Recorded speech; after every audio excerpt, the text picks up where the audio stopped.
नमस्कार विद्यार्थियों। BA part 2 sociology paper 1 unit 4 के अंतर्गत हम सामाजिक अनुसंधान में तथ्य संकलन की एक प्रविधि के रूप में अवलोकन का अध्ययन कर रहे हैं।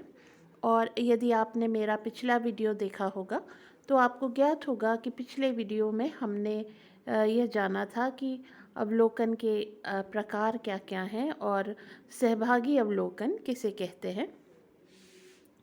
आज की इस विवेचना में हम यह देखेंगे कि सहभागी अवलोकन किस प्रकार किया जाता है और उसकी विशेषताएं क्या क्या हैं। मैं Anupama Saha, associate professor sociology, government college Sirohi, Rajasthan.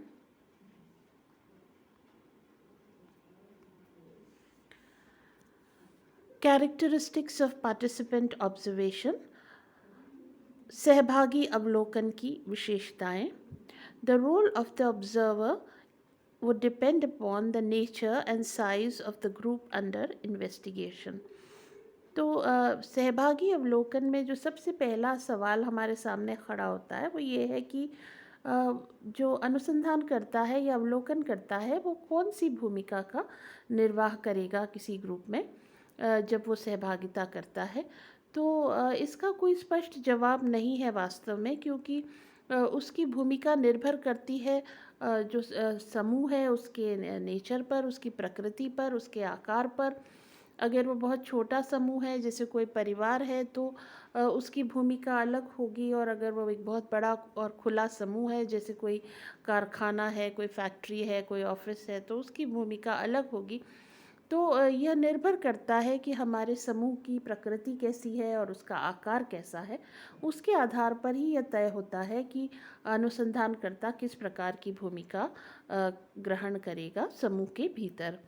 It also depends upon the nature of information he needs and his personality and skill। तो समूह के आकार और प्रकृति के अलावा इस बात पर भी उसकी भूमिका निर्भर करेगी कि उसे किस प्रकार की सूचनाएं चाहिए, उसके किस प्रकार की जानकारियां चाहिए।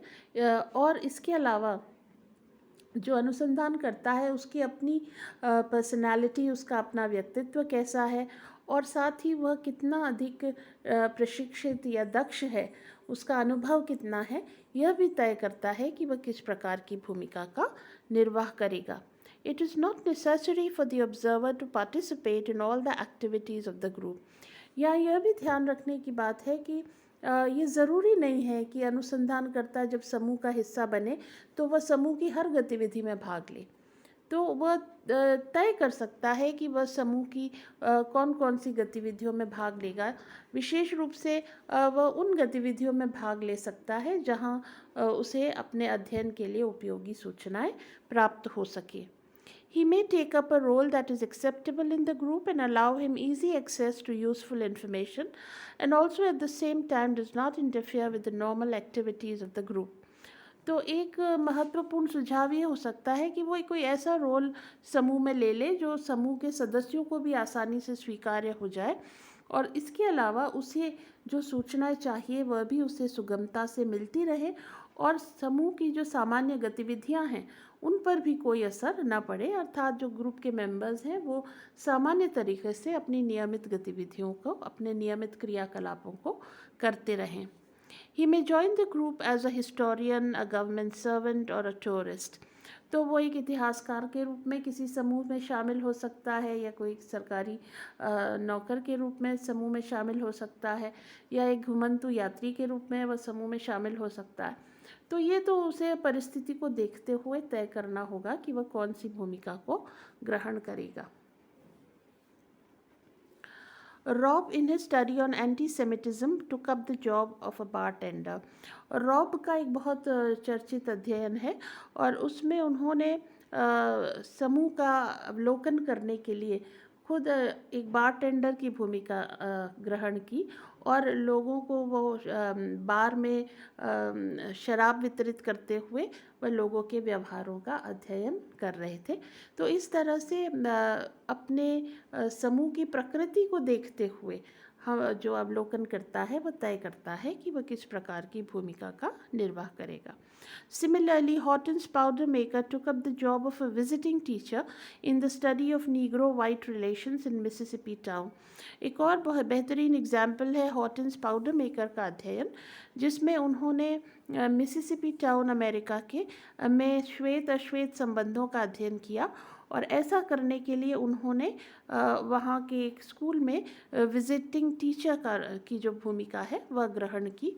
और ऐसा करके उन्होंने अपने जो अध्ययन का जो उद्देश्य था श्वेत अश्वेत संबंधों के बारे में जानकारी एकत्रित करना, वह करने का एक सफल प्रयास किया. It is difficult, however, to say whether the observer should reveal his true identity to the units under study. अब एक और सवाल जो हमारे सामने आता है वह यह है कि जो अवलोकन करता है, जब वह सहभागी अवलोकन करता है तो क्या उसे समूह के सदस्यों को बता देना चाहिए कि उसकी वास्तविक पहचान क्या है और वह किस उद्देश्य से समूह में शामिल हुआ है. अब इसके भी अलग अलग जवाब हो सकते हैं. कुछ लोग यह कहते हैं कि revealing his true identity might affect the behaviour of the respondents.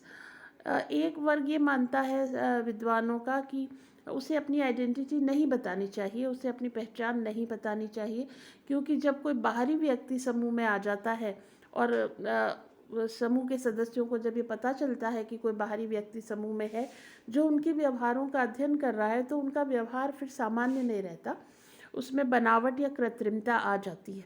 तो ऐसी स्थिति में हम वास्तविक व्यवहारों का अध्ययन नहीं कर पाते हैं.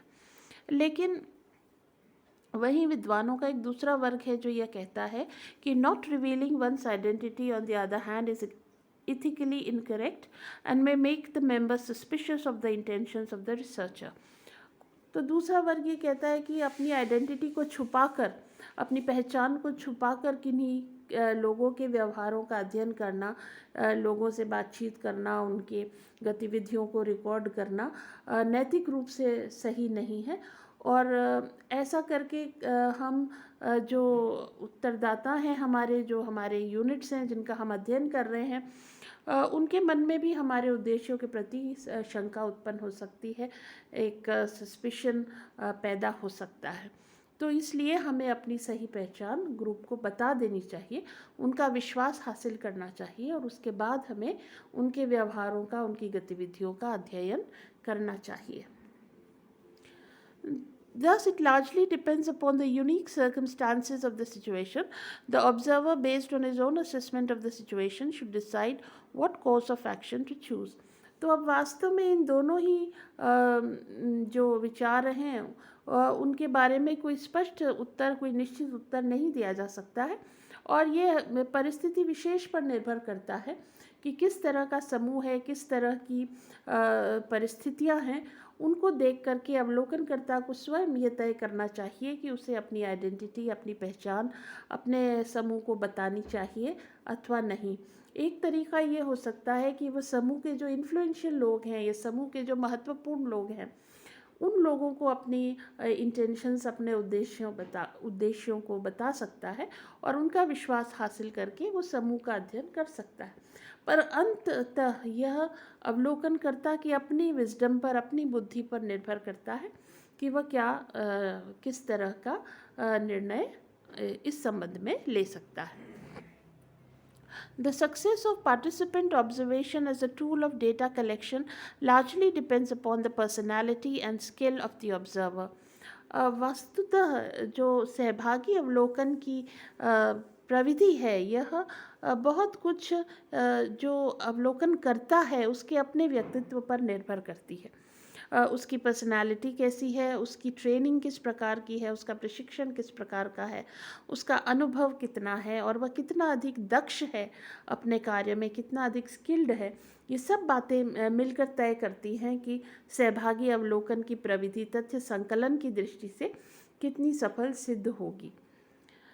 Works of Malinowski, Firth, Linz, and Booth are cited as excellent examples of studies based on participant observation, but here it has to be kept in mind that these people were highly skilled and experienced social scientists.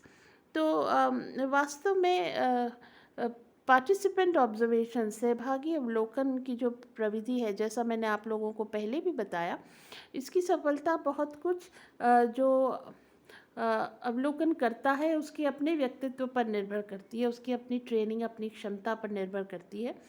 और बहुत बार examples दिए जाते हैं मेलिनॉस्की के, fourth के, लिंड्स के, booth के, जिन्होंने बहुत शानदार अध्ययन किए सहभागी अवलोकन के आधार पर। लेकिन सहभागी अवलोकन को एक अध्ययन की प्रविधि के रूप में प्रयोग करने से पहले हमें यह ध्यान रखना चाहिए कि ये लोग इसलिए सफल हुए क्योंकि ये अपने आप में बहुत अनुभवी, बहुत दक्ष और बहुत ही अनुभवी समाज वैज्ञानिक भी हैं। तो सहभागी अवलोकन की जो प्रविधि है उसका प्रयोग करना इस बात पर निर्भर करता है कि हमारे जो अवलोकन करता है, हमारे जो रिसर्चर हैं, हमारे जो अनुसंधान करता है, वो इस प्रविधि के साथ कितने कंफर्टेबल हैं और उनके पास इस प्रविधि को लेकर के कितना क्षेत्रीय अनुभव है, उनकी किस प्रकार की ट्रेनिंग है। तो अगर अनुसंधानकर्ता दक्ष है, अनुभवी है और अवलोकन के साथ जुड़ी हुई, जो समूह के साथ जुड़कर तथ्य संकलन करने की जो प्रक्रिया है, उसमें आने वाली जो कठिनाइयाँ हैं, जो दुविधाएं हैं, उनसे डील करने का उसके पास अच्छा अनुभव है, तो निश्चित रूप से तथ्य संकलन की एक अच्छी प्रविधि है। लेकिन अगर उसके पास अनुभव की कमी है, उसके पास ट्रेनिंग की कमी है, अगर वह बहुत अधिक दक्ष नहीं है, तो इस बात की संभावना हो सकती है कि वह इस प्रविधि के माध्यम से बहुत उपयोगी या वैध सूचनाएं इकट्ठा न कर पाए। तो इस दृष्टि से यह जो प्रविधि है वह बहुत कुछ इंडिविजुअल या व्यक्ति पर निर्भर करती है और इसकी सफलता भी व्यक्ति के अपने योग्यता, अपनी क्षमता, अपनी दक्षता और अपने अनुभव पर निर्भर करती है। तो सहभागी अवलोकन के संबंध में हमें इतना ही पढ़ना है। मुझे उम्मीद है कि आज जो सामग्री आपको दी गई वो सहभागी अवलोकन को समझने की दृष्टि से आपको उपयोगी लगी होगी। आपके फीडबैक का इंतज़ार रहेगा। आप सभी का बहुत बहुत धन्यवाद।